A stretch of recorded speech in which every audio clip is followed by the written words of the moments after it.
Three strikes and still beating. I am A.K. Tyagaraja.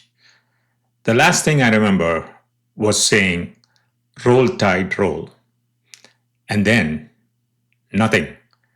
I dropped, mid-sentence, mid-breath. The lights went out for me, but the scene kept playing for everyone else. What happened next? I only know from what others told me.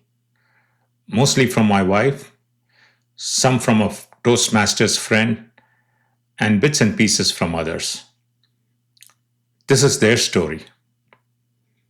The audience saw me staggering, then slowly tipping forward, like a tree in slow motion.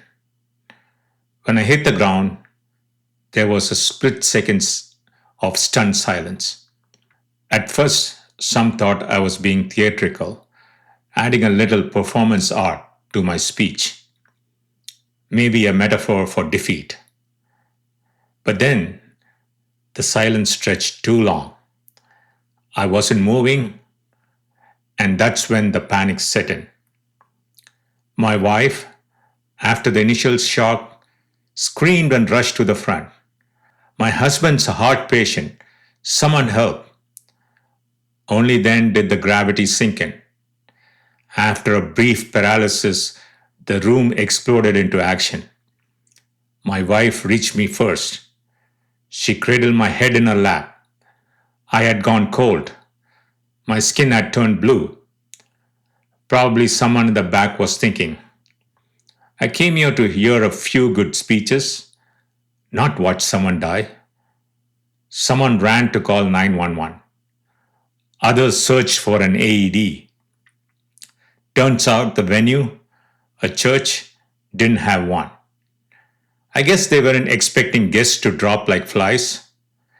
A couple of folks, maybe a fellow contestant, jumped in and started CPR. Now imagine what might have been going through their head. I was going to win, and this idiot dies on stage. But bless their heart, they still gave me CPR. That's the Toastmasters spirit. I don't know how they gave me CPR. I was blissfully unconscious. Maybe a few people got CPR certified on the spot. Anything to advance medical science. I mean, I have slept through meetings before, but this was a whole other level. Who knows what people said around me? Maybe someone gave a eulogy. Maybe someone updated my LinkedIn. I probably owe someone lunch for breaking a rib during CPR. Then again, they owe me for keeping me alive. Let's call it even. My wife was probably just freaked out.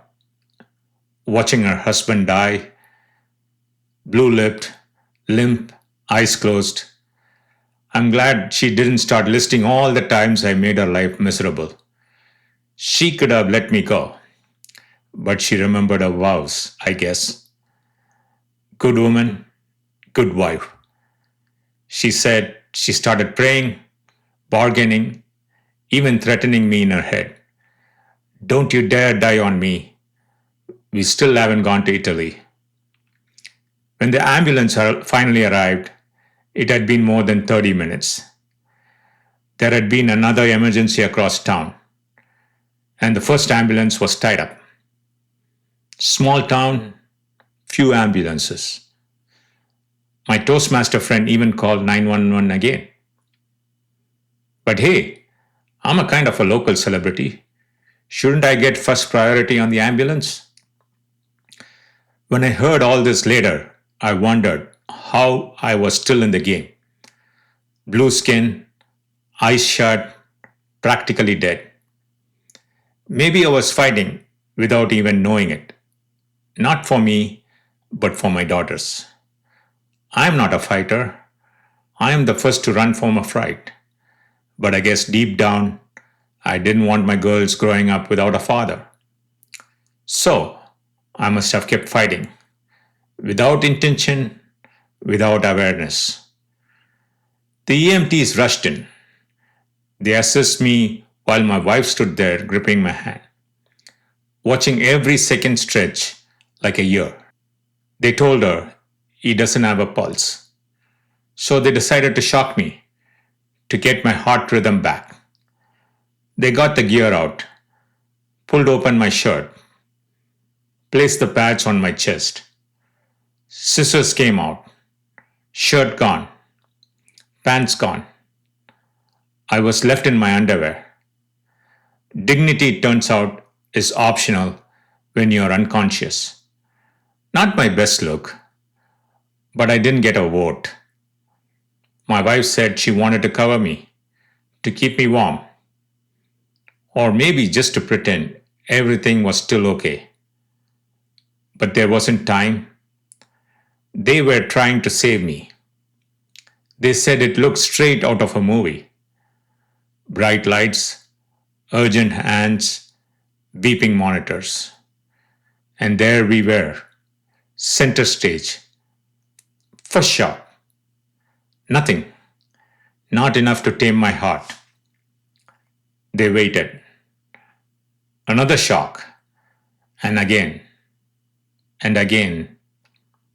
And again. 5 shocks total. That's what it took to bring me back. One of them turned to her and said, "He has a weak pulse. It's touch and go." She's not a gambling woman, but she couldn't help wondering, if this were Vegas, what would the odds be? 20 to 1, 100 to 1, over under on survival. Parlay with the resurrection bonus. Good thing the Toastmasters crowd wasn't making side bets. The EMT told my wife, "We are taking him to the hospital." They loaded me onto the stretcher. My wife held on to the side as they wheeled me out.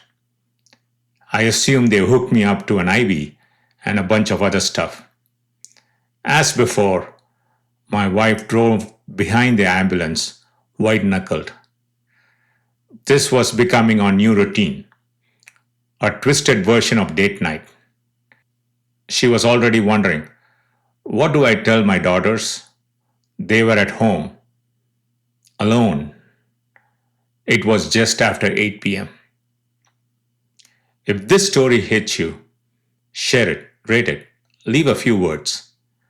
That's how more people find the show, and how I know these stories still matter. Beaten by life, still beating.